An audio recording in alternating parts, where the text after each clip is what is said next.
Este programa é livre para todos os públicos. O Senhor esteja convosco. Ele está no meio de nós. Proclamação do Evangelho de Jesus Cristo segundo Marcos. Glória a vós, Senhor. Naquele tempo, Jesus saiu e foi para a região de Tiro e Sidônia. Entrou numa casa e não queria que ninguém soubesse onde ele estava. Mas não conseguiu ficar escondido. Uma mulher que tinha uma filha com espírito impuro ouviu falar de Jesus, foi até ele e caiu a seus pés. A mulher era pagã, nascida na Fenícia da Síria. Ela suplicou a Jesus que expulsasse de sua filha o demônio.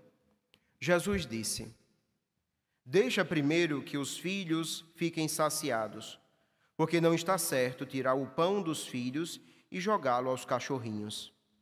A mulher respondeu: "É verdade, Senhor, mas também os cachorrinhos debaixo da mesa comem as migalhas que as crianças deixam cair." Então Jesus disse: "Por causa do que acabas de dizer, podes voltar para casa. O demônio já saiu de tua filha." Ela voltou para casa e encontrou sua filha deitada na cama, pois o demônio já havia saído dela. Palavra da salvação. Glória a vós, Senhor.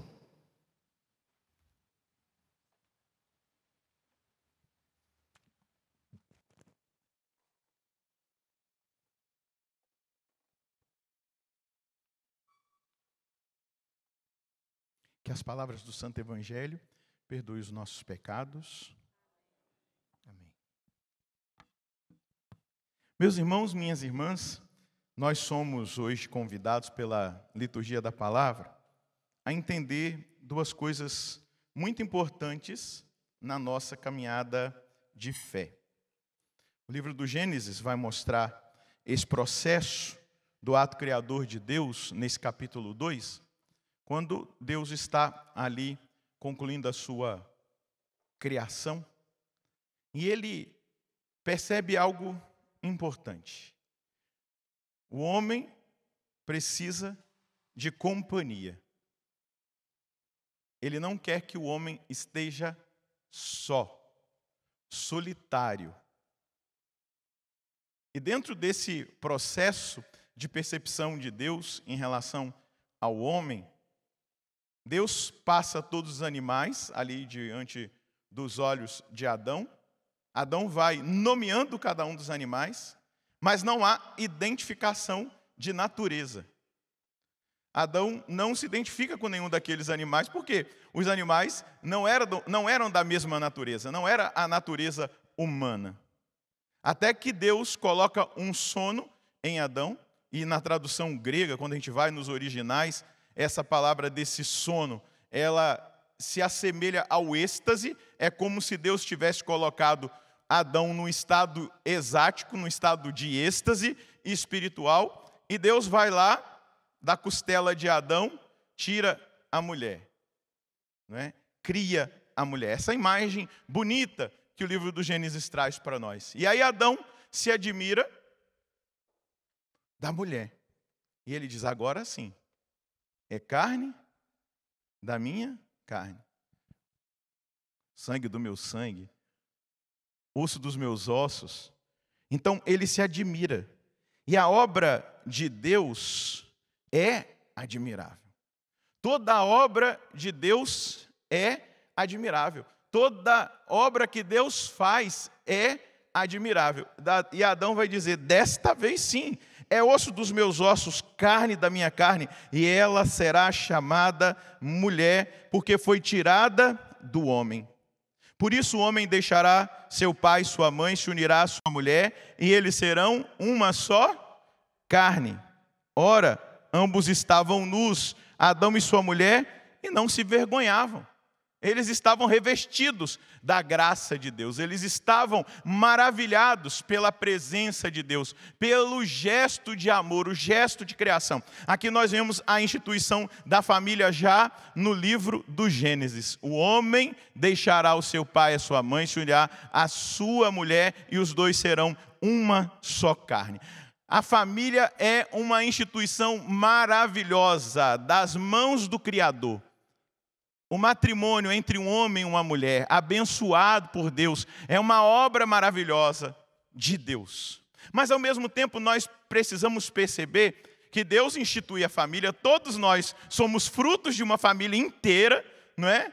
De um pai e de uma mãe, nós fomos gerados pelos nossos pais, nós nascemos, não é, da nossa mãe, nessa beleza da instituição familiar bíblica, desde lá da criação, depois abençoada por Jesus, tornada sacramento na Santa Igreja, nós contemplamos a maravilha de Deus nessa criação. Mas, ao mesmo tempo, dentro do plano espiritual, nós vamos perceber que também Deus não quer que nós vivamos a nossa experiência de fé isolados, sozinhos. Dê uma olhadinha para quem está do seu lado em um sorriso e diga: é nós. Nós somos uma linda família. Dá um sorriso para essa pessoa e diga: nós somos uma linda família. A família de Deus. Aplauda a família de Deus aqui reunida neste santuário. A família, instituição sagrada, desejada por Deus. Por isso que quando as ideologias tentam destruir aquilo que é obra de Deus, a gente precisa estar muito atento ao que Deus edificou. É vontade de Deus. Então, quando você vê o Papa Bento XVI, depois o Papa Francisco potencializar isso, afirmando que essas ideologias nefastas que querem destruir aquilo que foi estabelecido por Deus são influenciadas e obras demoníacas, a gente vai entender que é exatamente isso, porque vai contra o projeto criador de Deus. E aí Deus instituiu uma família, a igreja. Vocês sabiam, possivelmente muitos não saibam, que existem movimentos aí dentro da realidade cristã dos desigrejados? Pessoas que acham que não precisam participar da igreja, viver a vida eclesial, podem viver a sua vida sozinha. Esse tipo de religião é religião New Age, religião Nova Era. Não é o que Deus instituiu. O que Deus instituiu está visível. O reino dele visível, presente na terra, na instituição da igreja.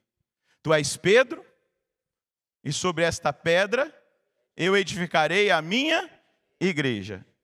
Vamos lembrar depois que Jesus profetizou: e as portas do inferno não prevalecerão contra ela.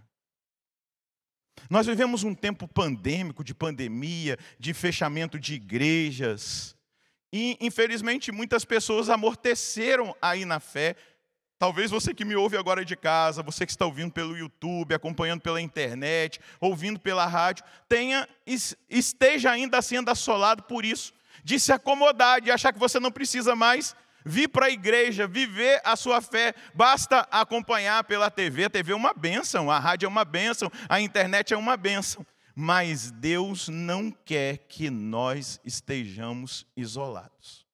Deus quer que nós estejamos em comunidade, de uma forma familiar, espiritual, unidos. Você já pegou uma caixa de fósforo e quebrou um palito? Como que é fácil? Agora junta todos e vê se você consegue quebrar. Não consegue. Essa unidade, essa comunhão, essa força. Esse final de semana nós vamos ter um encontro aqui em Cachoeira Paulista, chamado A Profecia do Avivamento. Esse encontro estamos completando 10 anos dele. Tudo surgiu por um livro que eu escrevi, chamado A Profecia do Avivamento.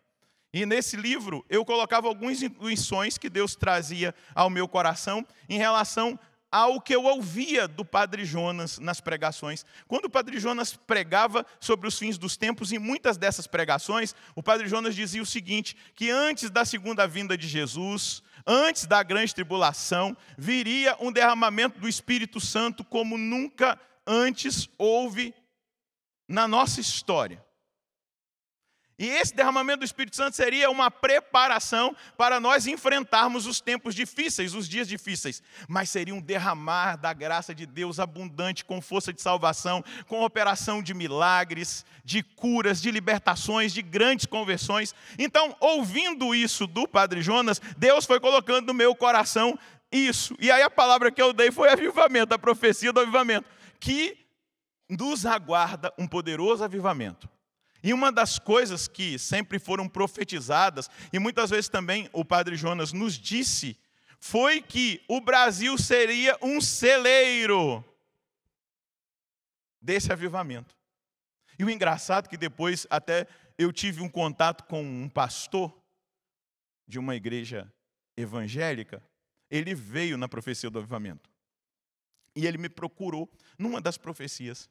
Eu já tinha ouvido falar muito dele, que ele era um homem que vivia a unidade, que buscava a comunhão, que tinha uma visão espiritual muito profunda, um homem de profunda oração. E aí ele me segredou algo do coração dele, de uma visão que ele havia tido, e que corroborava exatamente com tudo isso. Ele disse: padre, um dia Deus me deu uma visão de que aconteceria um poderoso avivamento sobre o Brasil.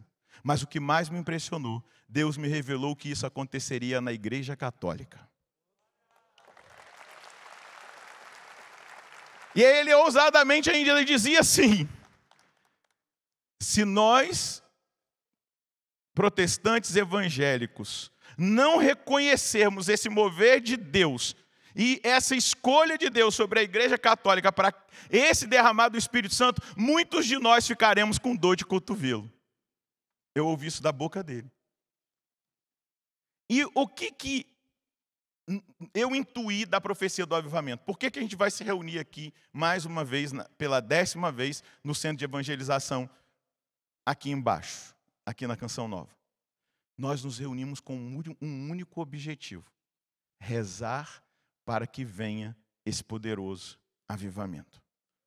Todas as pregações são para avivar, para nos levar a um momento ainda mais intenso de oração. São pregações para nos instruir profeticamente, mas a intenção é despertar um povo para orar pelo avivamento.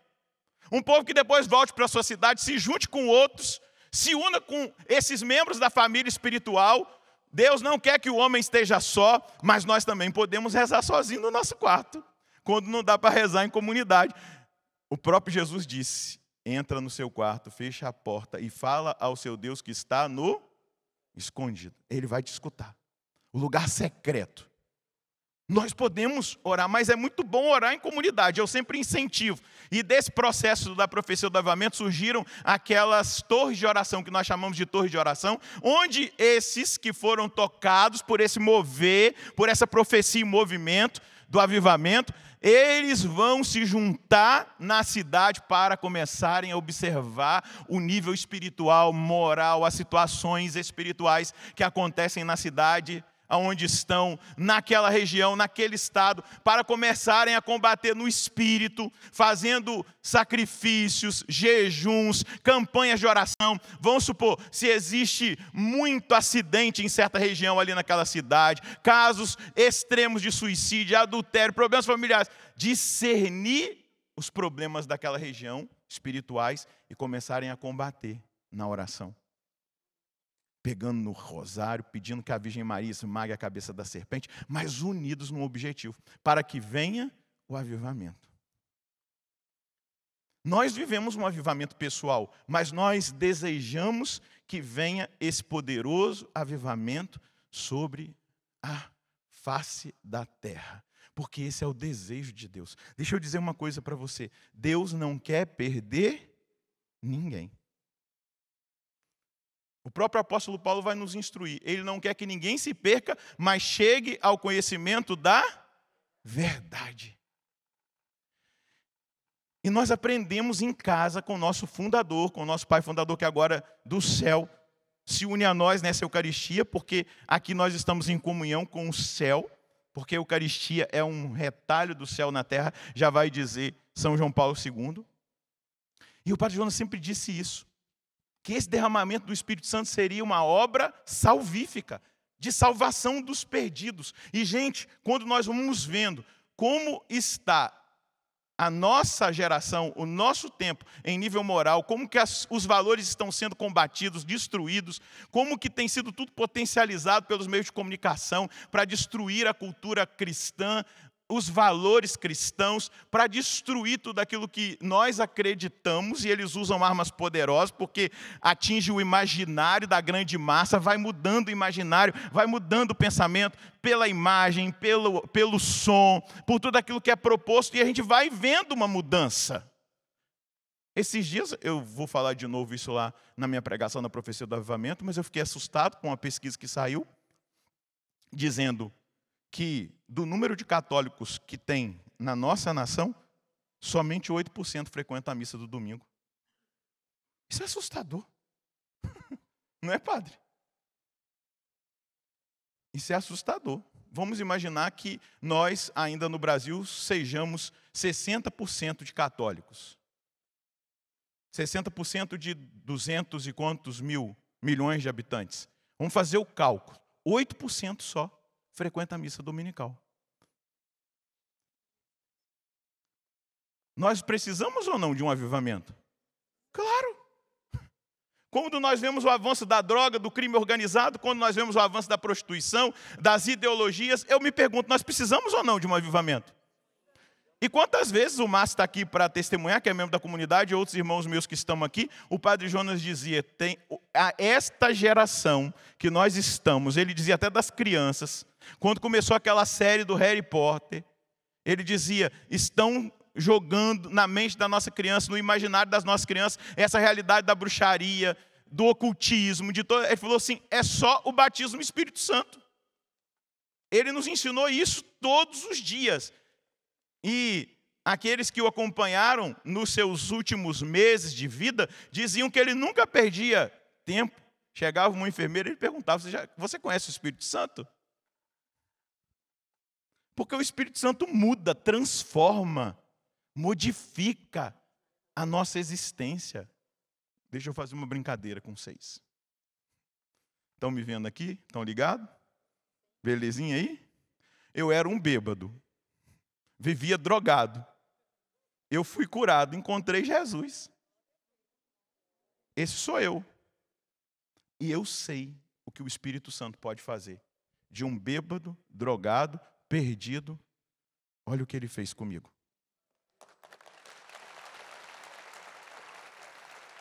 Por que nós nos reunimos para clamar por um avivamento? Exatamente porque nós sabemos que quando nós estamos juntos, e juntos nós oramos com um objetivo, e nós entendemos a necessidade do mundo, a necessidade da igreja, a necessidade da nossa família, nós nos posicionamos em oração. Porque Deus disse, não é bom que o homem esteja só. Dá uma olhadinha para o seu lado de novo, você não está sozinho na igreja. Essa é a grande alegria. Essa é a grande notícia. E aí é bonito entender isso. Quando o apóstolo Paulo vai fazer uma linda teologia do corpo de Cristo, ele vai dizer, quando um membro sofre, todos os outros também sofrem. Quando um membro se alegra, todos os outros membros do corpo se alegram. Olha a mística do corpo de Cristo, que é a igreja, desse envolvimento que nós devemos ter. Deus não quer que nós sejamos pessoas isoladas. Deus não quer você simplesmente rezando, isolado na sua casa, sem participar da vida da igreja, sem se consumir pelo reino, sem se oferecer para o serviço de Deus, sem se incomodar.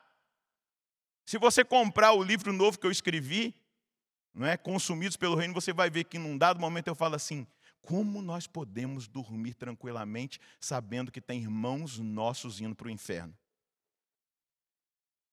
Aí eu estou condenando alguém ao inferno? Não. Mas a palavra diz que uma pessoa que morre em pecado mortal sem o arrependimento, possivelmente ela vai para onde? Isso é doutrina da igreja. E aí eu até cito lá, quando Nossa Senhora permitiu Lúcia, Francisco e Jacinta verem o inferno e as almas queimando como tição no inferno. E as crianças apavoradas perguntaram a Nossa Senhora, por que aquelas alminhas estão queimando no fogo do inferno. Ela falou, porque não tem quem reze por elas e se penitencie por elas. E o que começou a acontecer na vida de Francisco, Jacinta e Lúcia? Um comprometimento. Começaram a se consumir pela salvação das almas, fazer penitência, fazer jejum, dobrar o joelho, orar, entender que nessa mística do corpo de Cristo, nós podemos entrar dentro é redundância, né? Mas deixa eu usar a redundância. Nós podemos entrar dentro, no âmago do coração de Deus e da vontade de Deus, porque a vontade de Deus é que todos se salvem e cheguem ao conhecimento da verdade. Então, olha a potência da oração de alguém que entra na vontade de Deus, entra no âmago do coração misericordioso do Pai das misericórdias, e entende que o Pai quer que todos se salvem. O Pai quer tanto que Ele enviou o seu Filho unigênito, a segunda pessoa da Santíssima Trindade, para que todo aquele que nele crê não pereça, mas tenha a vida eterna. Mas ao mesmo tempo, a gente percebe na liturgia de hoje que Jesus busca um cantinho sem ninguém. E aí é o comprometimento pessoal com a vida de oração. Me lembro ainda de uma tremenda pregação do Padre Léo. Conhecem o Padre Léo? De Betânia? O Padre Léo pregava, o tema da pregação, depois você pode assisti-la, como bambus no Getsemane. E eu quero trazer essa imagem do bambu do Getsemane para mostrar esse desejo do coração de nosso Senhor de ir para um território pagão, onde ele não teria a perseguição dos judeus, mas ele também teria um tempo para discipular os seus discípulos, mas um tempo para estar a sós com o Pai. Tem um teólogo que ele diz assim: Jesus trabalhava o dia inteiro e rezava a madrugada toda. A comunhão com Deus. A comunhão com Deus. Nós nos reunimos como igreja, nós somos o corpo de Cristo, mas nós precisamos ter a nossa comunhão com Deus. Nosso pai fundador compôs uma música, né, o Padre Jonas, que diz, ouço teu silêncio, meu Senhor, para distinguir só tua voz. Busco meu cantinho sem ninguém, para só contigo eu ficar. Eu te busquei no barulho. Sou padre, não sou cantor, né? Só encontrei solidão, eu quis me encher de prazeres, e mais vazio fiquei, meu Senhor. Mas hoje te encontro na flor, nas ondas do mar, no azul deste céu. Hoje te encontro, meu Deus, num gesto de amor, sem nada a esperar. O que essa música diz? Ela diz de que quando nós buscamos a Deus, a nossa visão espiritual muda. Eu encontro Deus na flor, nas ondas do mar, no azul do céu, num gesto de amor, sem nada esperar. Por isso que Jesus vai para Tiro e Sidônia, para essa região, para estar a sós com o Pai, ter comunhão. Eu preciso dizer para vocês, meus queridos, e aqui não sou profeta do agouro, mas nós estamos vendo que estamos em tempos difíceis, rumores de guerra, não é verdade? E de tantas outras coisas que se avizinham a nós. Se nós não aprofundarmos o nosso relacionamento pessoal com Deus, e aí é pessoal, não é?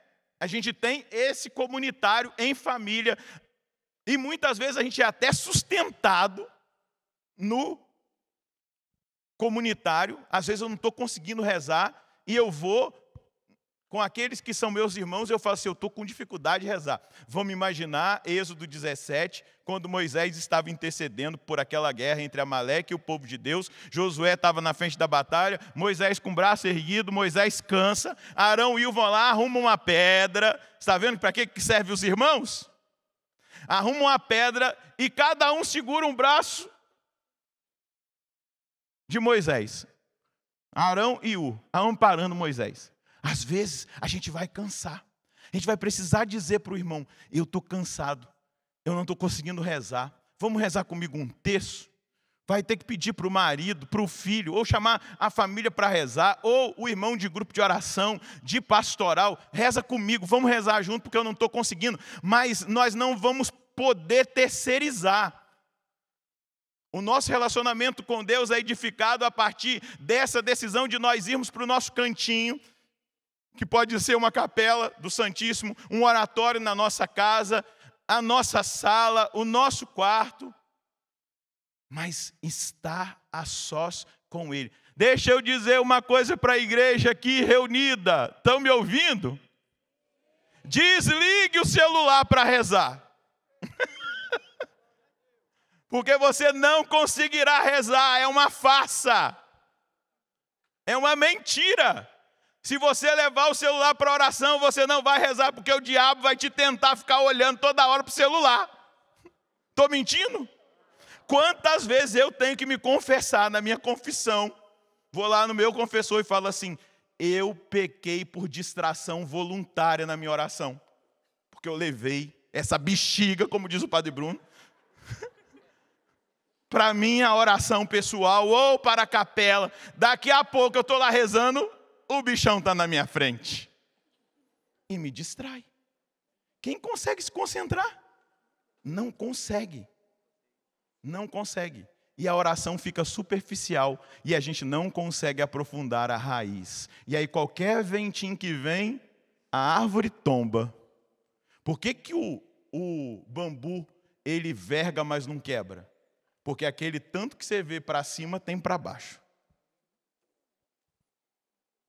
Nós precisamos fundamentar a nossa vida em Deus, na adoração ao Santíssimo, na Eucaristia, na oração mental. Eu tenho feito um exercício para meditar, para fazer oração mental, para combater as distrações do tempo, que são terríveis e me impedem muitas vezes de ouvir a Deus, as distrações. Pegar a palavra. Se você tem dificuldade, já estou te dando uma dica. Um tal de Padre Roger Luiz da Canção Nova tem um programa todos os dias, passa 2 vezes no dia. Chama a Bíblia no meu dia a dia.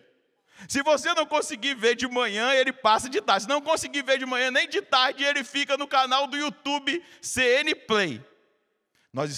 Eu gravei agora os programas, antes de viajar, da primeira carta de Timóteo inteirinha.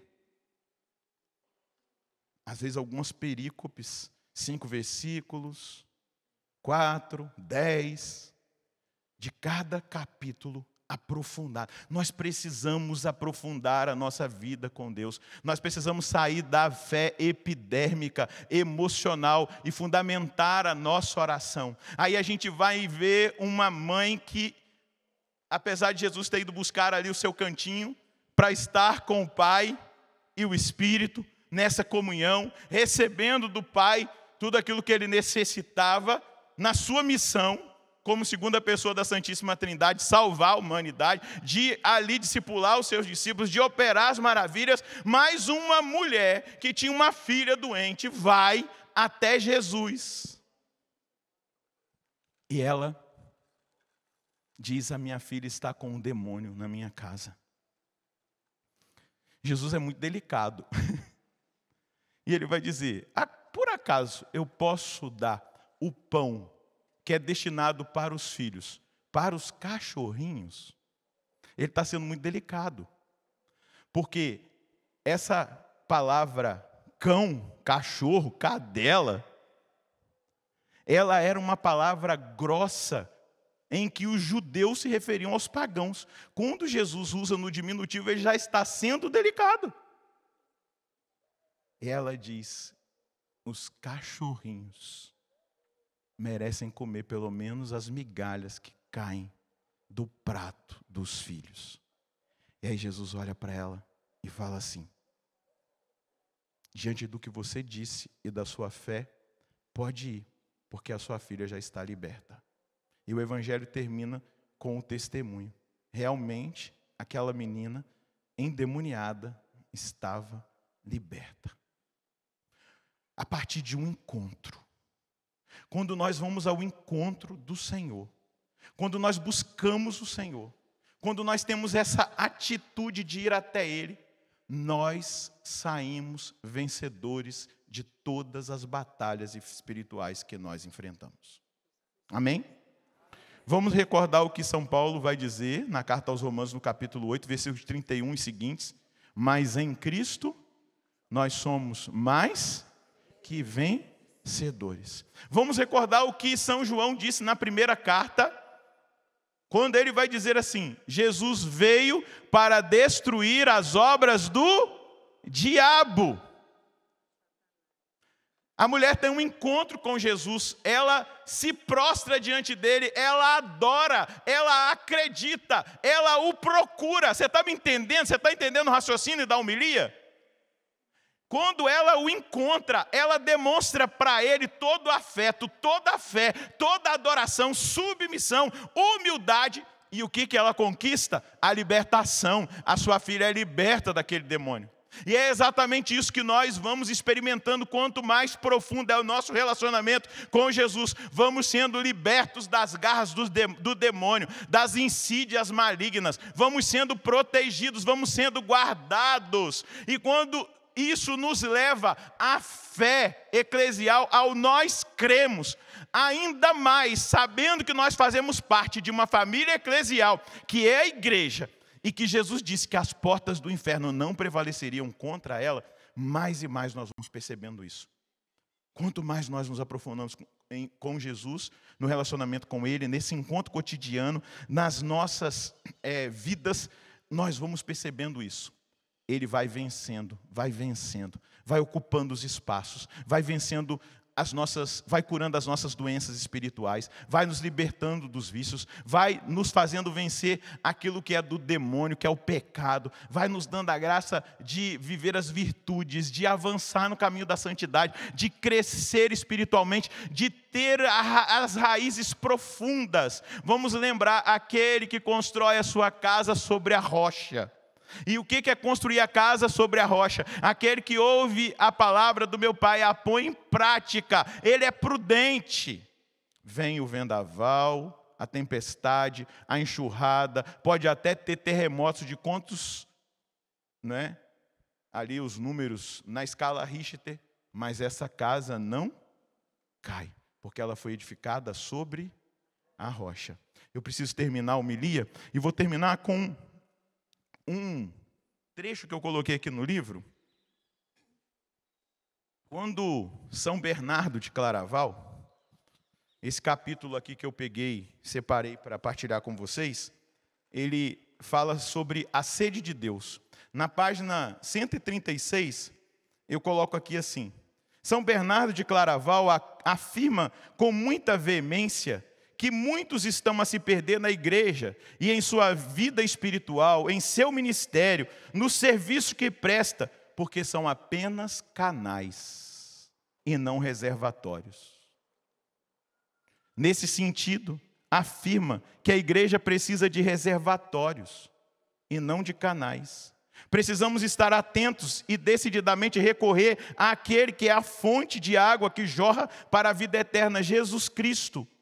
Ele quer nos encher, Ele deseja que nós transbordemos do Espírito Santo de Deus. E isso é o que Ele espera de cada um dos que caminham na profecia do avivamento, daqueles que esperam ansiosamente pelo cumprimento da promessa de Deus. Se alguém tem sede, venha a mim e beba. Quem crê em mim, do seu interior fluirão rios de água viva. Meu irmão, minha irmã, nós temos tudo para vivermos uma vida autêntica, santa. E Deus falou algo comigo há 2 anos atrás. E Ele disse assim: Padre Roger, você e o meu povo podem viver os dias mais difíceis da história da humanidade. Mas se você e o meu povo estiverem comigo e unido a mim, para vocês serão os melhores dias. Serão os melhores dias. Porque Ele estará conosco no barco na hora da tempestade. Ele estará no furacão. Ele estará na perseguição, Ele estará em qualquer circunstância, porque nós escolhemos estar com Ele. Então deixa essa sede que tem no seu coração, que às vezes você não consegue dar nome, ser saciada na água viva. Não queira ser simplesmente canal.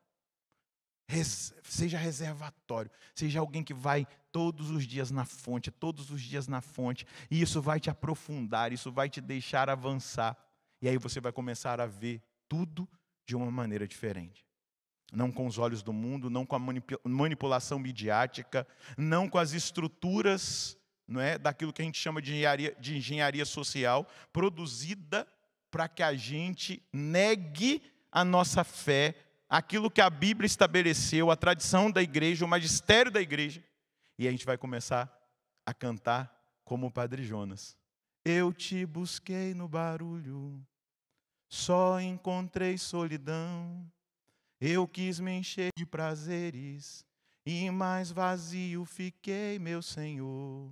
Mas hoje te encontro na flor, nas ondas do mar, no azul deste céu. Hoje te encontro, meu Deus, num gesto de amor, sem nada esperar. O homem que tem comunhão com Deus, a mulher que tem comunhão com Deus, vê tudo diferente. Para terminar, vou contar só uma anedotazinha. Fica de pé que é uma anedota. Uma anedotazinha que está aí. Não é uma anedota, é um fato real, mas para mim eu ri muito quando eu li, porque eu achei muito lindo. Parece meio meloso, mas não é não. Naquele livro de Santo Afonso Maria de Ligório, quando Santo Afonso vai nos colocar de frente, né, com o amor de Jesus Cristo, Santo Afonso, ele conta uma história de um monge bem velhinho, que todos os dias ele saía com a sua bengala para caminhar no jardim do mosteiro. É real, é verdade. E aquele monge, caminhando ali, e os irmãos viam, né? Ele batia com a bengalinha dele com delicadeza nas rosas, nas margaridas, nas orquídeas, e ele gritava: calem-se, calem-se, calem-se todas vocês, porque em todos os momentos vocês estão gritando nos meus ouvidos que Deus me ama. Eu te busquei no barulho, só encontrei solidão.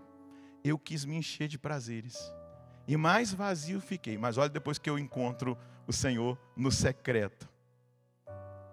Mas hoje, te encontro na flor, no azul nas ondas do mar, no azul desse céu. Hoje te encontro, meu Deus, num gesto de amor, sem nada esperar. Feche os seus olhos um pouquinho na presença do Senhor. E fala com Ele agora aí, é você e Ele. Fala para Ele que você quer viver essa experiência todos os dias da sua vida. Vai dizendo para Ele nessa quinta-feira de adoração, que nós estamos encerrando com essa Santa Missa. Essa quinta-feira onde nós refletimos sobre o avivamento, sobre a presença do Espírito Santo.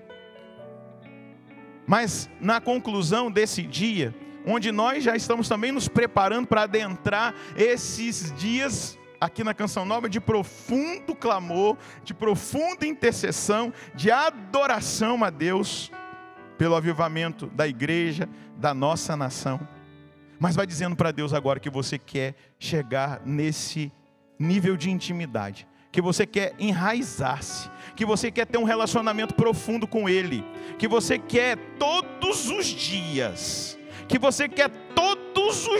fala para Ele, ter esse encontro, como aquela mulher cananeia que tinha uma necessidade, aquela mulher cirofenícia, e ela foi correndo, a necessidade dela era esse espírito maligno que estava sobre a filha dela, dominando a filha dela, colocando a filha dela doente em cima de uma cama, mas ela se jogou aos pés dele, ela teve um encontro pessoal com Jesus, ela adorou Jesus, ela foi humilde, ela sabia que Ele era tudo, e que ela era nada, e que ela dependia em tudo dele. É isso que precisa crescer em nós, é isso que precisa crescer na nossa busca por Deus. Ele é o tudo, nós somos o nada, nós dependemos dele e precisamos ser humildes nessa dependência. E aí nós vamos aprofundando as nossas raízes, nós vamos aprofundando as nossas raízes e vai crescendo para baixo, para depois aquilo que está para cima se evidenciar, a beleza do testemunho, a beleza do serviço, não sendo somente canal, mas sendo um reservatório, porque o canal, a água vai só passar e ele vai secar, mas o reservatório não, a água está ali, a água está reservada, a água da vida, a água viva que vai sendo compartilhada e vai matar a sede daqueles que virão até nós. Eu quero dizer a você profeticamente, muitos virão até nós sedentos, mas nós não podemos matar a sede deles conosco mesmos. Nós precisamos apresentar esse rio de água viva que flui, que passa pelo nosso coração, que passa pela nossa vida, a nossa intimidade com Deus, a nossa vida de santidade. E aí nós vamos levar essas pessoas a Jesus, que é fonte de água viva. Eu quero crescer na intimidade contigo, eu quero crescer no relacionamento contigo, eu quero aprofundar-me ainda mais, eu quero edificar a minha casa na rocha, eu quero viver essa intimidade que me leva também a viver a partilha, a comunhão espiritual com os meus irmãos, a vida na igreja, a vida eclesial. Eu quero, Senhor, eu quero me preparar. Pode vir um vendaval, pode vir um tufão, uma grande tempestade, um terremoto, uma baita enxurrada, mas eu vou vergar, mas não vou quebrar, eu vou permanecer, porque eu estou aprofundado, eu estou numa amizade, num relacionamento profundo, de vida interior, de vida espiritual, de intimidade com o Senhor. Diga para ele: ô Jesus, eu estou aqui, ó. Fala para ele, fala o seu nome. Eu, Padre Roger, estou aqui no santuário, ó, Jesus, ó. E eu quero ser seu amigo. Eu quero crescer nessa amizade, nesse relacionamento. Eu não quero mais ter visão pessimista, negativista. Eu não quero mais ter a visão do mundo, Jesus. Eu quero enxergar como o Padre Jonas enxergou. Eu quero enxergar como os santos enxergaram. Eu quero enxergar como o Senhor quer que eu enxergue todas as coisas. Muito obrigado, Jesus, por essa oportunidade. Ora por um instante no Espírito. Ora, solta a sua voz, rega tudo isso com a oração do Espírito.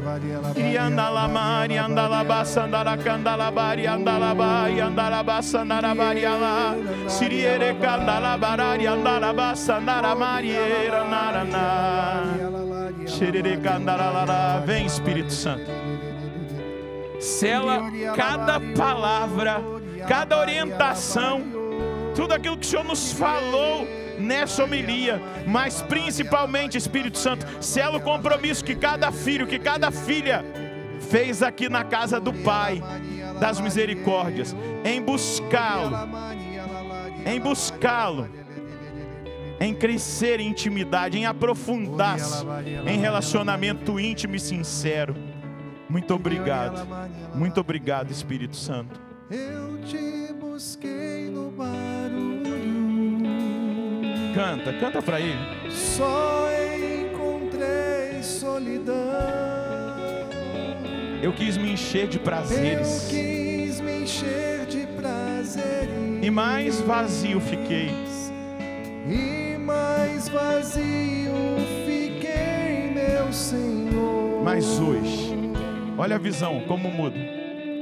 Mas hoje te encontro na flor, nas ondas do mar, no azul deste céu. Hoje te encontro, meu Deus, num gesto de amor, sem nada esperar. Eu quero ouvir a sua voz, canta. Mas hoje, nas ondas do mar, no azul deste céu, hoje eu te encontro, hoje, num gesto de amor, sem nada, com o ministério canta com forte.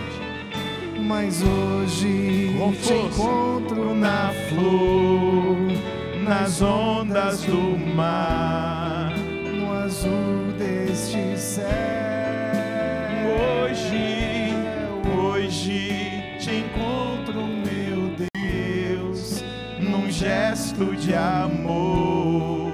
Sem nada esperar. Eu queria que você aplaudisse o nosso Senhor, porque Ele está selando, está confirmando tudo aquilo que você fez como aliança de oração com Ele nessa hora. Eu queria que você aplaudisse quem está de seu lado. Olha aí, que coisa boa. Uma nova visão e uma nova capacidade de leitura dos fatos. Deus está conosco. E se Deus é por nós, quem será contra nós? Vamos aplaudir o Padre Jonas, a canção nova. Vamos aplaudir os irmãos que estão em casa, acompanhando. Bendito seja Deus. Louvado seja nosso Senhor Jesus Cristo. Para sempre seja louvado.